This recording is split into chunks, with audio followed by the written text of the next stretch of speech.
ભરૂચ જિલ્લાના જાડેશ્વર તાલુકાના વિસ્તારમાં આવેલા નીલકંઠેશ્વર મહાદેવ મંદિર ખાતે શિવ ભગત મિત્ર મંડળના 111થી વધુ કાવડિયાત્રીઓએ પવિત્ર નદીના નીર ભરીને બમ બમ બોલેના નાદથી મંદિર પરિસર ગુંજી ઉઠાવ્યું હતું. તો હાલમાં ચાલી રહેલા શ્રાવણ માસના ભરૂચ શહેરના જાડેશ્વરમાં નર્મદા નદી કિનારે આવેલા નીલકંઠેશ્વર મહાદેવ મંદિરે મોટી સંખ્યામાં ભાવિક ભક્તોએ ઉમટી ભગવાનના દર્શન કરી પૂજા અર્ચના કરી ધન્યતા અનુભવી હતી. તો બીજી તરફ શિવ ભક્ત મિત્ર મંડળ દ્વારા 4 વર્ષથી શ્રાવણ માસમાં કાવડ યાત્રા ઉજવવામાં આવે છે, જેમાં મોટી સંખ્યામાં ભાઈઓ બહેનો જોડાયા હોય છે. તો આજરોજ શ્રાવણ માસના રવિવારના રોજ 111 કાવડિયાત્રીઓ અને શિવ ભક્તોએ નીલકંઠેશ્વર મહાદેવ મંદિર ખાતે પહોંચી ભોલેના દર્શન કરી નર્મદા નદીના નીર કળશમાં ભરીને તુલસીધામ રામેશ્વર મંદિર ખાતે પહોંચ્યા હતા. તો કાવડિયાત્રીઓના બમ બમ ભોલેના નાદથી સમગ્ર વાતાવરણ ગુંજી ઉઠ્યું હતું.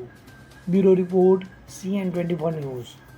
હવે જુઓ દેશ દુનિયાની તમામ ખબરો તમારી આંગળીના ટેરવે. ઉઠાવો મોબાઈલ અને Google Play Store પરથી ડાઉનલોડ કરો અમારી CN24 ન્યૂઝ મોબાઈલ એપ.